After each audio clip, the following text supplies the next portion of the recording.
As protests of the war in Gaza spread to more college campuses across the country, the impact on the 2024 presidential race could be growing too. Just one of the stories to discuss with our Politics Monday team. That is Amy Walter of the Cook Political Report with Amy Walter and Tamara Keith of NPR. Great to see you both. And let's begin with those protests. Obviously, we've been seeing them spread across college campuses. We saw them outside the White House Correspondents' Dinner this weekend. We're seeing them in countries around the world, too, in Egypt and Jordan and France and Australia. It's not necessarily just young voters in America among Democrats or young voters of color. There's some concern expressed in a recent New York Times piece by Wisconsin Congressman Mark Pocan that some of his older and mostly white constituents there in Wisconsin have been increasingly asking about Biden's approach to the war in Gaza.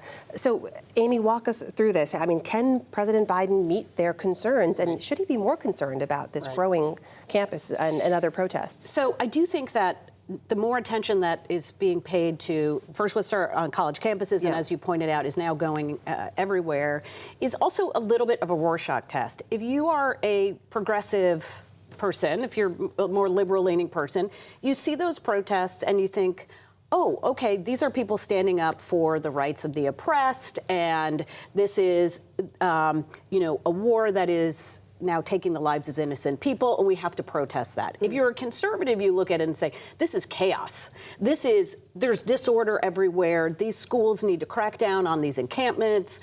And so I don't know, though, if that more broadly means that this issue itself is a more salient voting issue. And that's sort of the real question here, in the sense of, is it something that is uniting liberals and conservatives over the approach to these issues? Yes, or maybe the framework in which they see this issue. They are united on that. What it actually means for how they vote. So, for example, the most recent CNN poll found that among people who say they are supporting Joe Biden right now, 44% of them disagree or dislike the way he's handling the situation. What does your reporting show, Tam? Well, the Biden White House and the Biden campaign are in something of a bind because there's not a lot of wiggle room on policy. These protests have not pushed Biden to change his policy really in any way.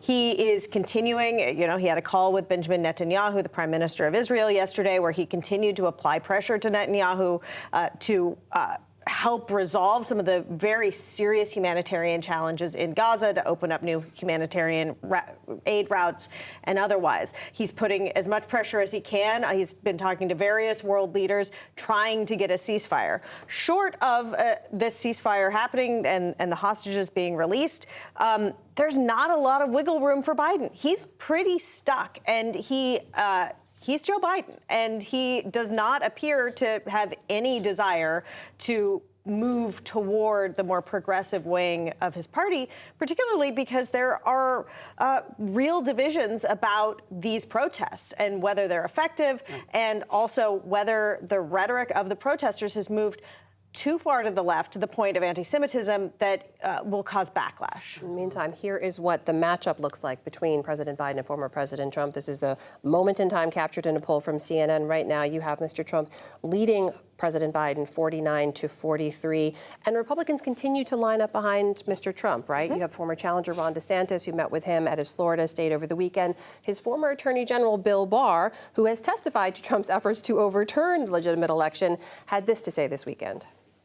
If faced with a choice between two people, neither of which I think should be president, I feel it's my duty to pick the person who I think would do the least damage to the country. And I think Trump would do less damage than Biden. That follows New Hampshire Governor Chris Sununu, who once told Judy Woodruff on this set that voting for Trump is like, quote, throwing gasoline on a firework. Here's what he had to say in a recent exchange on ABC. You support him for president even if he's convicted in classified documents. You support him for president even though you believe he contributed to an insurrection. You support him for president even though you believe he's lying about the last election. You'd support him for president even if he's convicted in the Manhattan case. I just want to say the answer to that is yes, correct? Yeah, me and 51% of America. Tam, other than Liz Cheney, there's really no part of the party that isn't behind him right now. Is that right? Well, Nikki Haley hasn't actually said anything. She hasn't yet endorsed Trump. Ron DeSantis endorsed Trump as soon as he dropped out of the race. And I do think it is interesting to continue to watch Nikki Haley voters and what happens with them. But we've been saying all along that Republicans, especially professional Republicans who want to continue to be professional Republicans, they're going to fall in line. The question is whether some of these voters who maybe didn't vote for Trump in 2020, whether there's any chance at all he could bring them back. And that seems somewhat less likely. The Biden campaign is putting real money and certainly targeted advertising behind sending ads in digital ads into communities where Nikki Haley did surprisingly well in primaries weeks after she had dropped out. And they're using tape of former President Trump saying, Nikki Haley voters, I don't need them. Can they be persuaded, those former Nikki Haley voters? What we don't know is how many of them are already Biden 2020 voters. Yes. Where she did best are in some of the places where Biden also did the best. But it comes down to this issue and what these polls are also showing, Amna, which is voters don't necessarily like Donald Trump any more than they did back in 2020, but they feel a lot better about his presidency than they did in 2020. Or actually, let me put it this way. They feel a lot better about his handling of pretty much every issue than they do about Joe Biden. That wasn't true back in 2020. So there is something of this nostalgia for the presidency, even though not necessarily for the person. In the meantime, we know that his hush money trial in New York will pick back up tomorrow. And it's worth pointing out, we now have numbers from the FEC filings from the Save America PAC, which is his primary fundraising and political spending arm since he left office. They show this. In March alone, this PAC spent nearly $3.6 million on Mr. Trump's legal fees alone. That is roughly the same amount that they spent on his presidential campaign in the month of March. Tam, how do you look at those numbers right now? It looks like his supporters are happy to continue to pay those legal fees. His fundraising has not been as brisk as I think his campaign would like or his PAC would like. And they are working to turn that around. But in the meantime, yes, a lot of money is going to legal fees. Additionally, he's just not doing a lot of events. Now, I know he's in court 3 to 4 days a week, but even when he's not been in court, he hasn't been having events. That is changing this week. Wednesday, he has some rallies. But he just, since Super Tuesday, has not been campaigning in a way that you would expect from someone who's turning towards the general election. And that also goes to television ads, where the Biden campaign is just vastly outspending Trump. Now, what they say, what the Trump campaign says is, he earns media. He just gets it. He doesn't have to pay for it. He does get a lot of attention.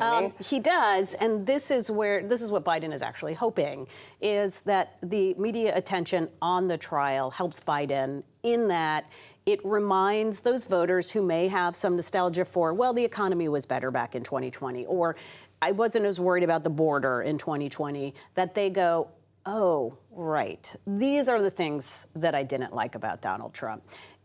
If that focus continues while he's on trial, to the degree that it is not televised, I think is a problem for the Biden campaign in that strategy, right? Because he's, as we saw in those polls, he's running behind right now. If you are the Biden campaign, you need to make this a referendum on Trump more than anything. Mm-hmm. And the only way you do that is if there's a whole lot of attention on the person who's not the president of the United States. And that's very hard to get that level of attention when you're not the president, unless you're a former president and happen to be in criminal court. Amy Walter, Tamara Keith, always good to see you both. Thank you so much. You're welcome.